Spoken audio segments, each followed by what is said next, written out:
Hey guys, how you going? Hope you're all doing very well. This evening I'm going to be doing another movie review. This movie is a dark comedy from the USA, English language, released in the year 2006, directed by Goran Dukic, and this film is called Wristcutters, A Love Story.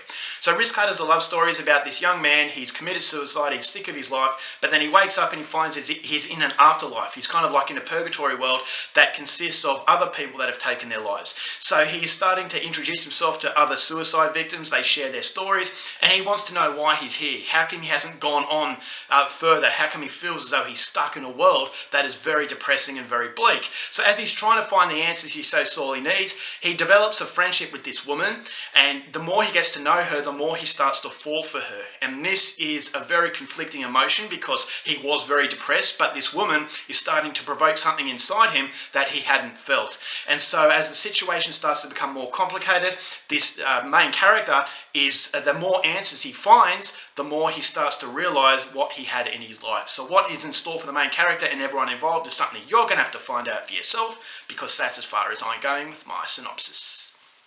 Now my thoughts on Wristcutters, A Love Story. Just judging by that title, you know this is a very provocative film, you know that this is a very risky film, and it's a movie that could really offend a lot of people. So if it's not handled in a very, very competent way, this could go down the road of making fun of mental illness, making fun of suicide.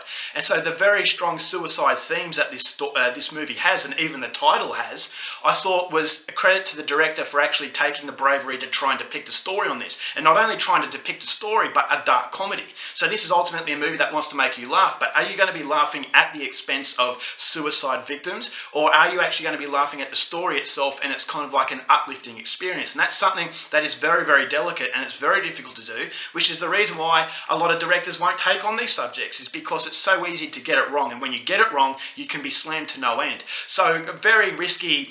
Risk-taking needs to be applauded in filmmaking, especially when you've got a lot of recycled ideas out there. A lot of people say that, new ideas are few and far between, which is the case, but Goran Dukic has taken a very different spin on the suicide sort of theme, and this is basically a movie about the afterlife that consists only of suicidal victims. And I thought overall Goran Dukic actually handled this very well. Although I didn't think it was a great film, I still thought as though he handled it with a level of respect. He wasn't being lazy, he wasn't making fun of suicide, he was trying to depict suicide in a very different way. Is basically what's on the other side, is that these people have had a lot of pain in their lives, and they've taken that tragic they've taken that tragic action of taking their own lives, but when they get over to the other side, it's a very dreary world that Goran Dukic creates. I thought that was very respectful, because if it showed everyone is really, really happy, then it gives the false impression that suicide is the answer, which ultimately it's not.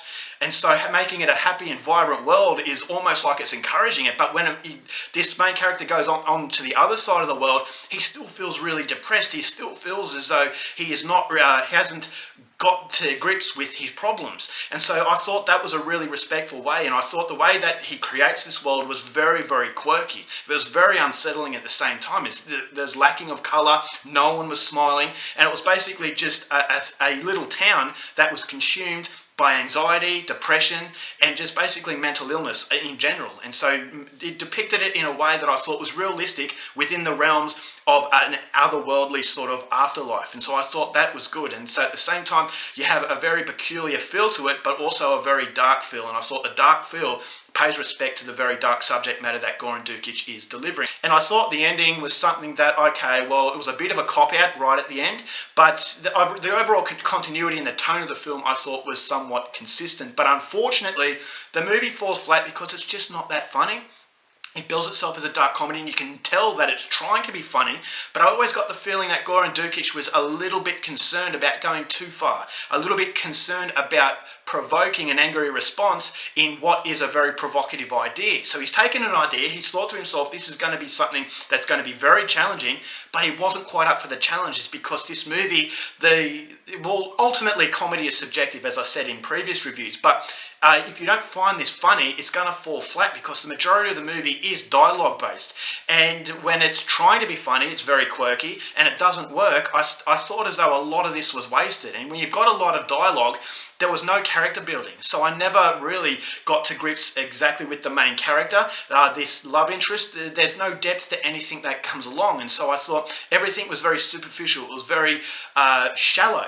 And because it's so shallow, the relationships just don't work. And so this movie goes for about 90 odd minutes. And I just thought to myself, it's dragging. It's because these characters are bland. The characters are very boring. So the overall situation starts to become very boring. And when you've got a script that's trying to be funny but never feels like it has the confidence to go all the way, I thought, well, it's holding back. And because it's holding back, it's not blossoming out. It's not basically expanding its wings. And it always feels a little bit hesitant. And because that hesitation is around nearly every corner, I just didn't get really anything from it. I didn't get a soul-searching film, a thought-provoking movie. And I just don't think the concepts were handled in a very confident way, which I can't blame the director because it's a very hard thing to do. But I just think Wristcutters, a love story, yes, it has a very quirky atmosphere, but the characters are very bland. The humour falls very flat. And as a result of that, it just becomes an interesting movie. But interest can only take you so far. If you don't have great characters, if you don't have a great sort of story, and just relying on the interesting quirkiness of the atmosphere, then ultimately you've got a big problem, and that's the problem that prevented me from liking Wristcutters, a love story. So it's very, very challenging story. I applaud the director for actually trying something that is very taboo, but unfortunately I just don't think he had the confidence to actually utilize this story in a way that is respectful, and because he doesn't know how to juggle it exactly the way he should, he kind of peels back from it. And it just feels like a movie that just didn't have as much confidence as it needed to deal with this subject matter. So overall, for Wristcutters, a love story, not going to recommend it. It does have a very different atmosphere, but unfortunately, that can only take you so far. And in the end, it just runs out of gas. And as a result of that, I only give Wristcutters, a love story, 2.5 stars. Alright guys, that's it for my review. Hope you enjoyed it. Till next time, keep watching movies, and I'll see you later.